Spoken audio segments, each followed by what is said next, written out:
Halo guys, welcome back to my channel. Saya Agustinus Kainama. Nah, di sini yang kami bahas adalah tugas akhir dari kakak tingkat kami yang bernama Leonardo Leroy Penetaba. Dengan judul tugas akhirnya adalah klasifikasi tanah berdasarkan sistem USCS atau Unfit Soil Classification System pada kondisi undisturbed sample atau pada kondisi sampel yang tidak terganggu. Anyway, di sini terdapat 9 poin yang akan dibahas. Yang pertama adalah tahapan penelitian, yang kedua skema analisis hidrometer, yang ketiga analisis ayak, yang keempat distribusi ukuran butir, yang kelima alat uji batas cair, metode case grain, yang keenam grafik pengujian, yang ketujuh klasifikasi untuk titik garis A pada liquid limit dan indeks plastisitas, yang ke-8 hasil distribusi ukuran butir, dan yang terakhir adalah hasil pengujian batas cair. First, ada tahapan penelitian. Tujuan dilakukannya penelitian ini adalah mengklasifikasikan tanah tersebut berdasarkan sistem USCS atau Unfit Soil Classification System. Pengujian tanah dibedakan atas fisik dan mekanik. Namun, dalam penelitian ini hanya dibatasi pada pengujian sifat fisik tanah meliputi pengujian hidrometer, analisa ayak, dan Atterberg limit untuk menentukan gradasi tanah, indeks plastisitas, serta tipe tanah. Metode penelitian digunakan dalam penyusunan tugas akhir, yaitu penelitian untuk menguji hipotesis yang menyatakan hubungan sebab akibat antara dua variabel atau lebih. So, teknik pengolahan data yang digunakan dalam penyusunan tugas akhir ini yaitu observasi partisipan, yang merupakan pengamatan dan pencatatan objek dengan sistematika fenomena yang diselidiki. Jadi, jenis data yang diperlukan pada penelitian ini adalah data primer dan data sekunder, di mana data primer yang meliputi semua data dari lapangan atau lab, mekanika tanah dengan pengujian sifat fisik antara lain. Yang pertama, pengujian hidrometer, yang kedua analisa ayak, yang ketiga pengujian Atterberg. Next, kemudian data sekunder merupakan data penunjang yang berkaitan dengan mekanika tanah berdasarkan sistem USCS dengan menggunakan alat dan bahan pada gambar ini. Next, yang kedua ada analisis hidrometer. Berikut adalah pengujian hidrometer. Yang pertama, benda uji dikeringkan dalam oven dengan suhu 110 derajat Celcius sampai berat tetap. Yang kedua, benda uji disaring dengan saringan 10 sebanyak 50 gram. Kemudian benda uji tersebut direndam dengan dispersion agent sebanyak 125 mili selama 24 jam. Kemudian, perendaman campuran semuanya dipindahkan ke dalam mangkuk pengaduk atau mixer dengan tambahan air, kemudian diaduk selama 15 menit. Kemudian semua campuran dipindahkan ke dalam tabung gelas ukur dan tambahkan air suling sampai campuran menjadi 1000 mili dan dikocok selama 1 menit. So, setelah dikocok, tabung diletakkan ke dalam hidrometer, masukkan bulb hidrometer ke dalam tabung, biarkan terapung bebas dan tekan stopwatch, lalu bacalah bulb hidrometer dengan interval waktu stopwatch 1, 2, 4, 8, 15, 30 hingga 1440 menit. Dan kemudian bak hidrometer diukur hasilnya. Kemudian gambar-gambar berikut adalah hasil-hasil pengujian hidrometer. Yang pertama, penentuan nilai L dari pembacaan hidrometer. Dan yang kedua, penelitian nilai K berdasarkan suhu dan berat jenis. Kemudian yang ketiga, nilai faktor koreksi berat jenis. Yang keempat, nilai faktor koreksi temperatur. Dan yang terakhir adalah skema analisis hidrometer. Baik, selanjutnya saya akan menjelaskan alat-alat dan juga bahan serta prosedur analisa ayak pada jurnal dengan judul klasifikasi tanah berdasarkan sistem USCS pada kondisi undisturbed sample. Sebelum itu saya akan kemudian peralatan yang digunakan yaitu yang pertama timbangan dengan ketelitian 0,01 gram. Alat ini berfungsi untuk menimbang material atau tanah yang akan dianalisis. Berikut adalah contoh gambar dari timbangan tersebut. Yang kedua yaitu satu set saringan yang terdiri dari saringan nomor 20, 30, 50, 100, dan 200. Alat ini digunakan untuk menyaring material atau tanah yang dianalisis seperti pada gambar berikut. Yang ketiga yaitu oven yang dilengkapi dengan termostat. Alat ini berfungsi untuk mengeringkan material atau tanah yang digunakan, seperti pada gambar berikut. Yang keempat yaitu mesin pengguncang saringan. Alat ini digunakan untuk mengguncang saringan, seperti pada gambar berikut. Yang kelima ada kuas dan sikat kuningan serta sendok. Adapun bahan yang digunakan yaitu benda uji yang dibutuhkan untuk analis ayak ialah hasil uji dari pengujian hidrometer.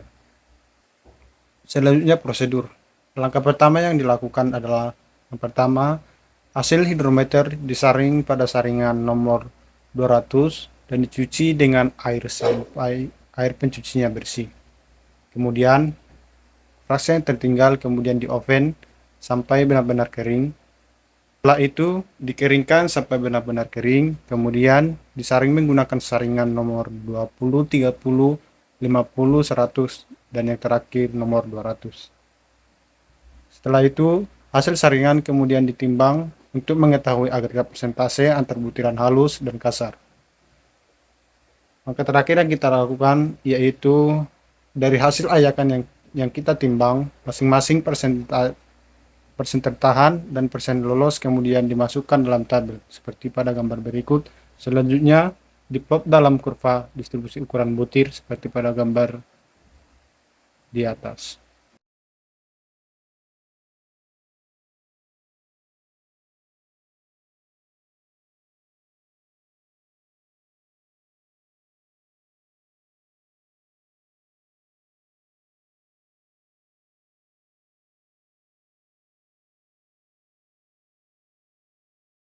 Hai guys, kali ini aku akan menjelaskan tentang diagram batas-batas Atterberg. Batas-batas Atterberg diperkenalkan oleh Albert Atterberg pada tahun 1911 dengan tujuan untuk mengklasifikasikan tanah dan juga menentukan indeks properti tanah. Batas-batas Atterberg sendiri ini juga tergantung pada air yang terdapat dalam massa tanah.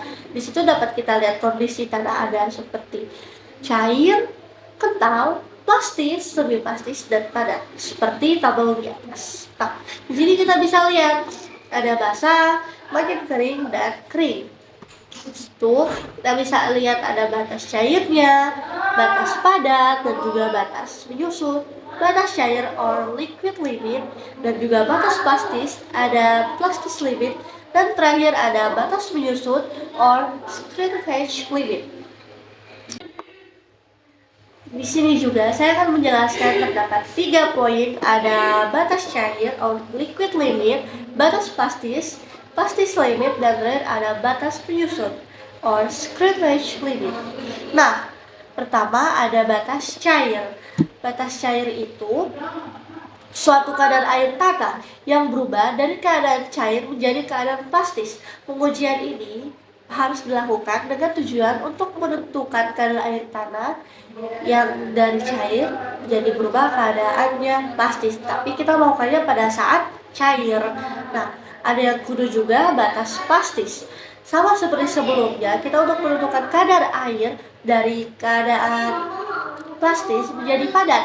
Seperti itu, cuma kita untuk melihat menentukan pengujian batas plastis sendiri itu pada saat keadaan plastis. Dan yang ketiga ada shrinkage limit. Shrinkage limit sendiri ini kita melakukan pengujian dengan kadar air tanah yang maksimum. Dengan tujuannya apa? Kita dapat melihat penyusutan tanah dan tidak mengurangi isi tanah.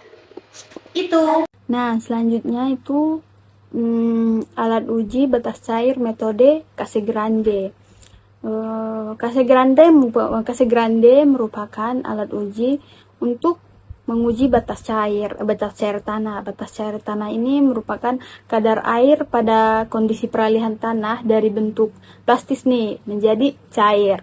Nah, bagian utama alat uji ini terdiri atas cawan atau bowl dan bantalan karet atau disebut dengan rubber base, bantalan karet keras. Nah, secara skematik, uji batas cair metode Casagrande ini dapat dilihat pada gambar di atas ini nih.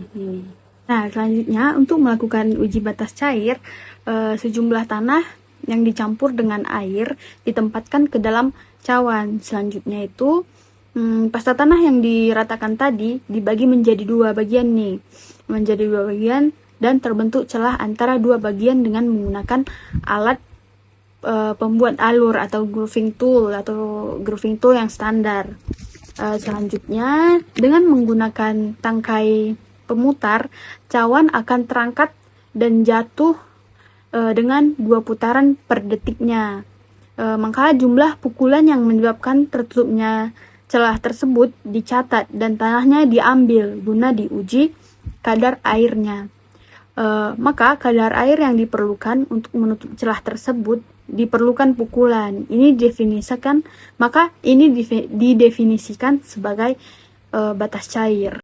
Kemudian kita masuk ke batas cair. Batas cair adalah batas kadar air suatu tanah berubah dari keadaan cair menjadi keadaan plastis. Tujuan dari pengujian batas cair ini dimaksudkan untuk menentukan kadar air tanah pada keadaan cair. Gimana sih alat untuk pengujian batas cair itu? Nah, jadi alat pengujian batas cair itu seperti ini, teman-teman. Grafik dari batas cair itu seperti ini, teman-teman. Halo, saya Manuel Saribab. Saya akan menjelaskan sistem klasifikasi USCS, Unified Soil Classification System. Klasifikasi tanah adalah pengelompokan tanah yang berbeda-beda tapi mempunyai sifat serupa ke dalam grup-grup dan subgrup. Tujuan daripada klasifikasi ini adalah untuk mendapatkan gambaran umum mengenai perilaku tanah. Prosedur untuk menentukan hasil klasifikasi tanah berdasarkan sistem USCS adalah sebagai berikut. 1. Tentukan apakah tanah berbentuk butiran halus atau butiran kasar secara visual atau dengan cara penyaringan menggunakan saringan nomor 200. Yang kedua, jika tanah berupa butiran kasar, saring tanah tersebut dapat gambaran grafik distribusi butiran. Dalam USCS, satuan tanah diklasifikasikan ke dalam 2 kategori, yaitu tanah berbutir kasar atau coarse grain soil yang terdiri atas kerikil dan pasir, yang mana kurang dari 50% tanah yang lolos saringan, nomor 200. Simbol dikelompokkan diawali dengan G untuk kerikil atau gravel atau tanah berkerikil gravel soil, atau S untuk pasir sand, atau tanah berpasir sand soil. Kedua, tanah berbutir halus fine grain soil yang mana lebih dari 50% tanah lolos saringan, nomor 200. Simbol kelompok diawali dengan M untuk lanau inorganic silt, atau C untuk lempung inorganic clay, atau O untuk lanau dan lempung organik. Simbol PT digunakan untuk gambut atau peat dan tanah dengan kandungan organik. Ini adalah grafik klasifikasi untuk titik garis A pada L dan IP sebagai berikut. Distribusi ukuran butiran adalah penentuan persentase berat butiran pada 1 unit saringan dengan ukuran diameter lubang tertentu.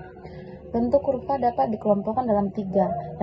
Yang pertama bergradasi baik, tentang distribusi ukuran partikel yang relatif lebih luas, menghasilkan kurva distribusi yang lurus dan panjang. Sedangkan yang kedua, tanah gradasi seragam, distribusi partikel-partikelnya memiliki ukuran yang relatif sama. Sedangkan yang ketiga, tanah gradasi buruk, memiliki distribusi ukuran partikel yang terputus, yang mana tidak terdapat ukuran partikel antara butir kasar dan halus. Sekarang kita masuk ke grafik hasil pengujian batas cair. Bagaimana sih caranya untuk mengetahui batas cair? Perhitungan batas cair itu dia didapat dari jumlah pukulan dan kadar air. Nah, kadar air yang bersangkutan itu digambar dalam bentuk grafik. Kemudian jumlah pukulan itu dia digunakan sebagai sumbu mendatar dengan skala logaritma. Nah, sedangkan kadar airnya sebagai sumbu tegak dengan skala biasa. Ada juga cara lain, yaitu buatlah garis lurus melalui titik tersebut. Jika ternyata tidak terletak pada garis lurus, maka buatlah garis lurus melalui titik tersebut. Nah, setelah itu tentukan kadar air pada pukulan 25 dan kadar air inilah yang merupakan batas air contoh tersebut. Sebelum kita dapat mencari nilai kadar airnya, terlebih dahulu kita mencari berat sampel kering dan berat airnya. Rumus dari mencari berat air yaitu berat gelas ditambah berat sampel basah dikurang berat gelas ditambah berat sampel kering. Jadi 43,96 dikurang 36,94 hasilnya 7,2 gram. Jadi berat airnya itu 7,2 gram. Kemudian untuk mencari berat sampel kering yaitu berat cangkir ditambah sampel kering dikurang berat cangkir. Jadi 36,94 dikurang 21,42 hasilnya 15,52 gram. Nah, setelah itu kita sudah bisa nih mencari kadar airnya. Di mana rumusnya yaitu berat air dibagi berat sampel kering dikali 100. Jadi 7,2 dibagi 15,2 dikali 100. Jadi kadar airnya itu 45,23%. Jadi grafik hasil dari pengujian batas cair yang dilakukan seperti ini.